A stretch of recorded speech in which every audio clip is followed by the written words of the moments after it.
তো চান করে চলে আসলাম এই মাঠটা, খুব সুন্দর রোদ্দুর। আর এখন ঘরে উপরে ছাদে রোদ্দুরটা নেই। তো এই যে মাঠ, কত লরি দাঁড়িয়ে আছে, তো কত সুন্দরও লাগছে দেখতে। আর যাই হোক বন্ধুরা, নমস্কার, আমি রূপা। তো আমি একটু ভিডিও বানাচ্ছি দেখানোর জন্য। তো এটা হচ্ছে আমাদের পার্কিং বলে, তো পার্কিংয়ে সব লরি দাঁড়িয়ে আছে দেখতে পাচ্ছেন। আর তার সামনে আছে আমাদের একটা মন্দির, চলুন দেখাচ্ছি।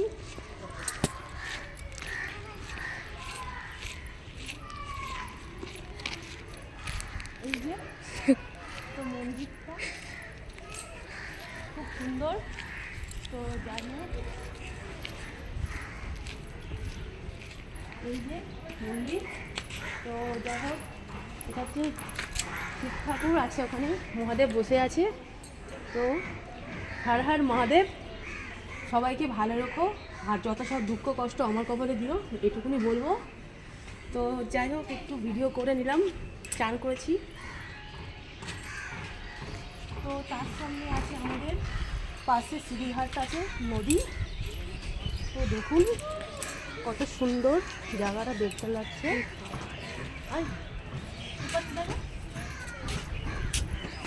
এই যে কত সুন্দর, তার পাশে আছে ওই যে কারেন্টের একটা চুল্লি আছে, দেখুন বন্ধুরা একটু জুম কর।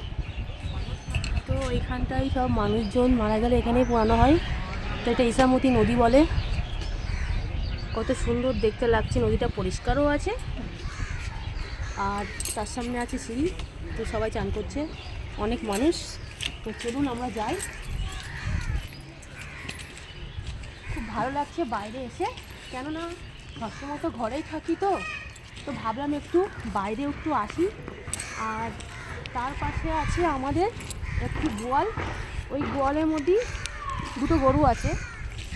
এখন কম আছে, আগে অনেক গরু বেশি ছিল, কিন্তু বিক্রি করে দিয়েছি, কেননা কাজ করবে কে, পাচ্ছে না কেউ, ওই জন্য বিক্রি করে দেওয়া হয়েছে বন্ধুরা। আর সেই জন্য ভাবলাম যে একটু বাইরে যাই, মনটাও ভালো লাগবে। ঘরের মধ্যে বসে বসে বোরিং হয়ে যাচ্ছি, কী করবো জানেন তো।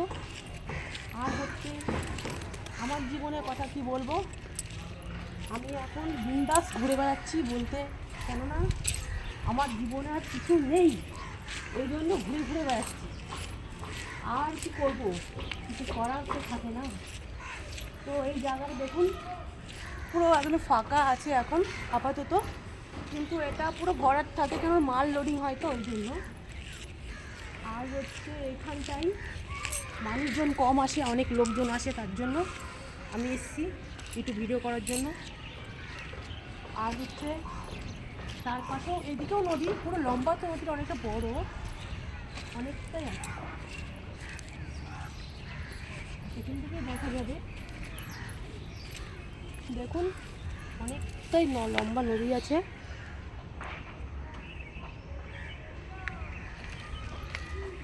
তো কি করব, তাই ভাবছি এখন আর কিছু করার নেই, এইভাবে আমাকে বাঁচতে হবে, আমার জীবনটাকে বাঁচাতে হবে। আমার পাশে আর কেউ থাকলো না।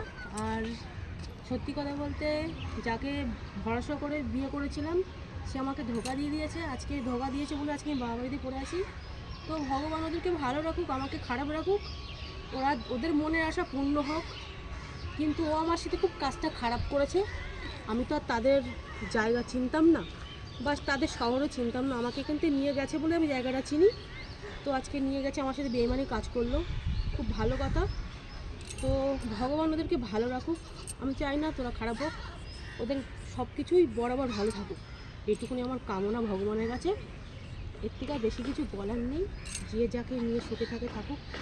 আমি ওকে বলেছিলাম আমি অপেক্ষা করছি, তো এখনও করে যাচ্ছি, দেখি ভগবান কী করে, তারপরে তো আছেই সব কিছু। তো যাই বন্ধুরা, আসুন যাওয়া যাক। এখানে তো দাঁড়িয়ে আর লাভ নেই, এর সামনে গিয়ে একটু বসবো।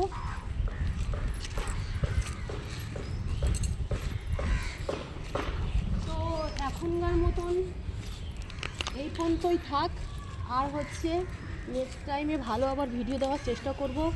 আপনারা আমার পাশে থাকবেন, আমাকে সাপোর্ট করবেন বন্ধুরা। তো আজকের মতন টাটা।